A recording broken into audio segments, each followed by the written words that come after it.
अवधूत चिंतन श्री गुरुदेव दत्त श्री स्वामी समर्थ। तुम्हा सर्वांचं आपल्या स्वामी मराठी या चॅनलमध्ये मी मनापासून स्वागत करते आणि आजच्या या व्हिडिओला सुरुवात करते।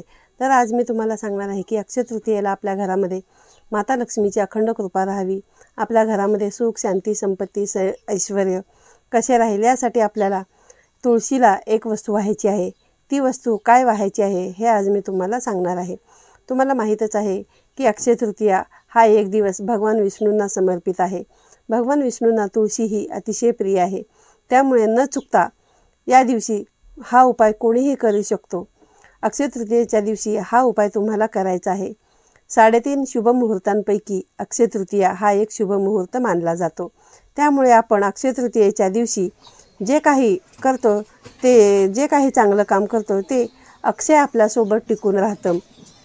त्या गोष्टीचा आपल्याला अक्षय कालावधीसाठी लाभ होतो आणि उत्तरोत्तर त्याच्यामध्ये वाढ होत असते। म्हणून या दिवशी जे काही चांगले काम करायचे असतात, तुम्हा सगळ्यांनाच माहीत असेल की तुळशीला आपण माता लक्ष्मीचं रूप मानत असतो आणि जिथे भगवान विष्णूजी वास करतात तिथे देवी लक्ष्मी ही असतेच। म्हणून आपल्या घरातून गरिबी दारिद्र्य दुःख संकट यांचा नाश होतो आणि माता लक्ष्मीच्या कृपेने आपल्या घरामध्ये सुख शांती समृद्धी नांदते आणि आपल्या घराची भरभराट होते। तर हा उपाय तुम्हाला करायचा आहे की अक्षय तृतीयेच्या दिवशी तुम्हाला सगळ्यांना लवकर उठून आंघोळ वगैरे करून स्वच्छ कपडे वगैरे घालून झाल्यानंतर तुम्हाला तुमच्या घरामध्ये एक तांब्यामध्ये पाणी घ्यायचं आहे आणि त्याच्यामध्ये थोडंसं तुम्हाला गंगाजल टाकायचं आहे आणि त्याच्यामध्ये तुम्हाला अक्षदा फुले तुळस 1 रुपयाचं नाणं हे टाकायचं आहे आणि हे जे पाणी आहे ते पाणी तुम्हाला तुळशी मातेला अर्पण करायचं आहे। त्यानंतर तुम्हाला तुळशीचे जे झाड आहे त्या झाडाच्या पानाला तुम्हाला हळद कुंकू फूल अक्षदा अर्पण करायचे आहेत। त्यानंतर तुम्हाला तुळशीच्या इथं दिवा लावायचा आहे, अगरबत्ती लावायची आहे आणि हे झाल्यानंतर तुम्हाला जर तुमचं तुळशी वृंदावन जर मोकळ्या जागेमध्ये असेल तर तुम्हाला त्याला 1 3 7 11 अशा प्रदक्षिणा घालायच्या आहेत। विषम संख्येमध्ये तुम्हाला प्रदक्षिणा घालायच्या आहेत। हे बघा, काही लोक हे फ्लॅट सिस्टममध्ये राहत असतात आणि बाल्कनीमध्ये त्यांची तुळस ठेवलेली असते। त्या ठिकाणी जर तुम्हाला प्रदक्षिणा घालायला जर जमत नसेल तर तुम्ही शक्य होत असेल तर तुळस कुठे जर हलवून तुम्हाला हे करायचे असे खाली वगैरे घेऊन तुम्हाला प्रदक्षिणा घालायला जमत असेल तर तुम्ही प्रदक्षिणा घाला आणि प्रदक्षिणा घालताना तुम्हाला ओम नमो भगवते वासुदेवाय नमः, ओम नमो भगवते वासुदेवाय नमः, ओम नमो भगवते वासुदेवाय नमः या मंत्राचा तुम्हाला जप करायचा आहे। तुम्हाला माहीतच आहे की तुळशी ही किती विष्णुप्रिय आहे, त्यामुळे तुम्हाला न चुकता तुळशीची प्रदक्षिणा करायची आहे। आणि घरात तुम्हाला माहीतच आहे की न चुकता आपण तुळशीची पूजा करतो आणि जर कोणी करत नसेल तर आवर्जून तुम्ही दररोज तुळशीची पूजा करा।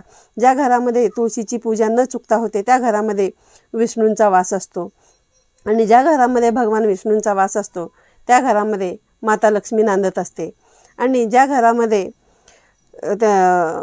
विष्णूचा वास असतो लक्ष्मी देवींचा वास असतो त्या घरामध्ये दुःख संकट हे कधीच येत नसतात आणि जरी आली तरी भगवान विष्णू आणि माता लक्ष्मी यातून आपल्याला बाहेर पडण्याचा मार्ग दाखवतात।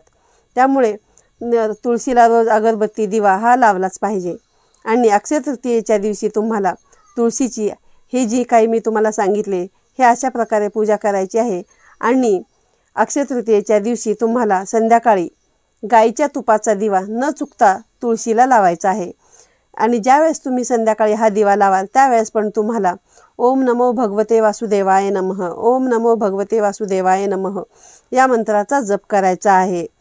आणि याबरोबरच तुम्ही लक्षात ठेवा की अक्षय तृतीयेच्या दिवशी तुम्हाला तुळशीची पानंही तोडायची नाही आहेत। त्याबरोबर तुळशीला जे काही आपण देवपूजा वगैरे करतो, देवांना आंघोळ वगैरे घातलेलं असतं ते आंघोळीचं पाणी तुळशी मातेला कधीच घालायचं नाही।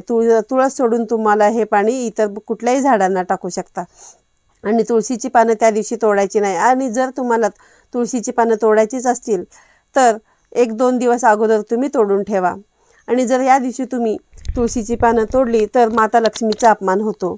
त्यामुळे या ज्या काही गोष्टी आहेत या गोष्टी तुम्हाला लक्षात ठेवूनच ही अशा प्रकारे तुम्हाला तुळशीची पूजा करायची आहे आणि तुळशीला या गोष्टी अर्पण करायच्या आहेत। अक्षय तृतीयेच्या दिवशी ह्या अतिशय महत्त्वाच्या ह्या अशा गोष्टी करण्याचे मी तुम्हाला सांगितलेले आहे।